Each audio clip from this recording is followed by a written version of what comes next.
let's continue with the what tool is this? What kind of tool is this? What the hell is this for? Okay, now it has a wing nut, and you can move this. Okay,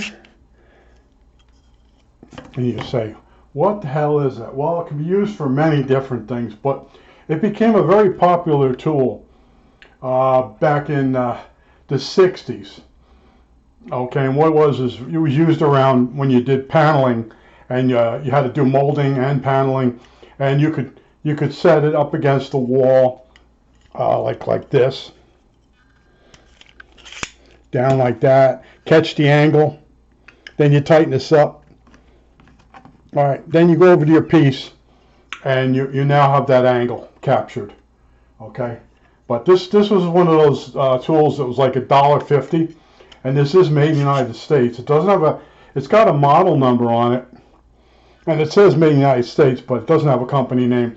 But these things, everybody had one of these, okay? And now, nobody really knows what they are. I put this stuff out at the yard sale, and I get some weird people picking it up, like, what the hell is this for? Like I said, well, you don't know what it is. I don't think you need it. All right, now, these other two things are a big yard sale draw. Okay, now you probably never saw one of these. Obviously, it's some type of chisel, but it's called a star drill. And it's because the tip there, I don't know if you can see it. Maybe I should put my light on, huh? The sun has gone down the back of the house. All right, let's do it this way. See if we could see the flutes. Yeah, okay, that's better. Okay, and what you do is you put this down or on the side of a building on cinder block. You hit it, you turn it, you hit it, you turn it, you hit it, you turn it. And don't put it in the cinder block where the joint of the cinder block is. That's the one thing I learned. And this one here, this is when I messed up with this. I had to go get this one to get me out of the mess. And this is also a star drill. And this is extremely tempered steel, these things, okay? They're called star drills. Now, more simpler things in life is a reamer.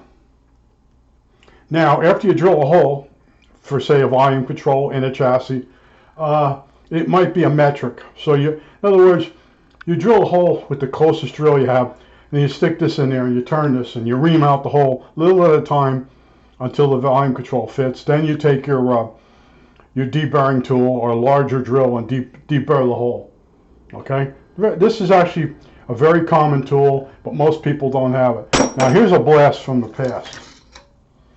Okay, this is actually a Channel Master.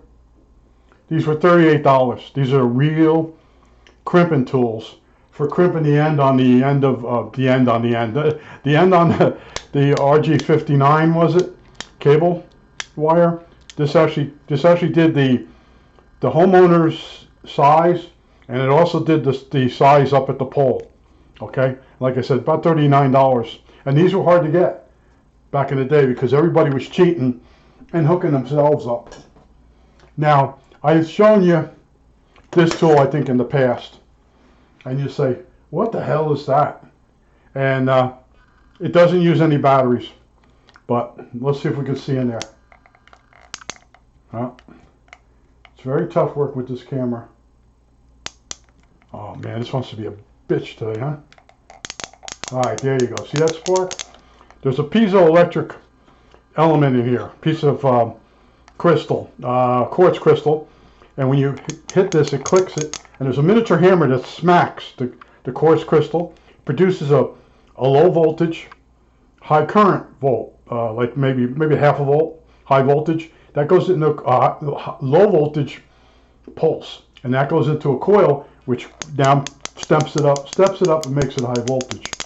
And this is for lighting your Bernzomatic torch or that. And you don't want to use those flint ones. They get kind of messy. But this is the high-tech one. I bought this because I did a lot of, as I told you, the furnace story. And my neighbors fixing their furnaces, checking their hot water heaters out. All right. That's that one, that stuff. Okay. And I've showed you these before. These are antiques. This is basically, it needs an extra, one of the springs is broke, but this is a chassis punch. And this is the punch right up here, it cuts. And this is the tool you use to cut a big square out of an aluminum chassis to fit a transformer in. Okay, and then I use these. This is like my third pair or more, and I actually wore these out, and I can show you it cutting, and just figure out how tedious this would be. Okay, think about how tedious this is.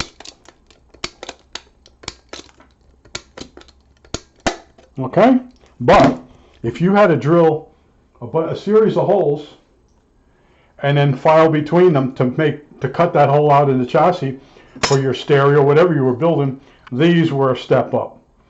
Okay, and then a lot of times you could drill a series of holes around the edge. You know, you lay out your square hole, you drill a series of holes, and you can actually come up through the holes with this tip and actually cut between the holes faster than you could do it with, let's say, a file.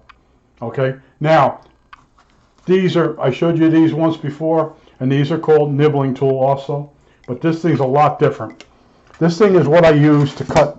You know, I buy aluminum stock, and then when I need a piece, this is what I use. Let me get this started. All right, I'm already 1 inch right in the frame, and then it creates a cutting like that. But in other words, you can cut yourself off a piece of aluminum very quick with this. These are nibbling tools. I think they're made in some foreign country. It's amazing when you get older and you can't see. You know, you pick something up and look at it. You see the letters, but you can't figure out what it is. Now it's a Gilson, and it's got a U.S. patent. I could have swore. Oh, they're made in France. There it is. There. On here. Let's get the light on it. France. Okay, and I bought this at Force Tool down on Route 22. I saw this and I'm like, gotta have it. And I knew what this was because I had a Burns-O-Matic copy of one of these, a little tiny thing. I used to use it to cut out speaker holes in the back deck of a car. Back by the window used to be a deck, a steel deck, and you had to cut out a hole for an oval speaker. And how you used to do it is you used to drill a series of holes under there. You chuck up the drill. You put the drill way into the chuck, and then tighten it up. So you can only drill like a 1/4 inch. So if you shoot through the steel too fast, uncontrollably, you don't punch out the window. But you go under in the trunk of the car, and you lay out a speaker oval, and you drill them, and then you go up on top of the car and take the deck padding out. And then you file between the holes with a file, and you're talking 3 hours to do a 1 6x9. You know, in the old days, they took a lot of patience, and if it was a hot day, you had to take a lot of breaks. Okay, but I just wanted to show you some of the tools. You know, like even the reamer. You can't believe how many times you use one of these things. If you don't have one, I suggest you buy them. You know, and then a nibbling tool. If you're building chassis, you got to buy one of these. This is obsolete. All right, Radio Shack used to sell this, but when these came out, and this might actually be called a nibbling tool.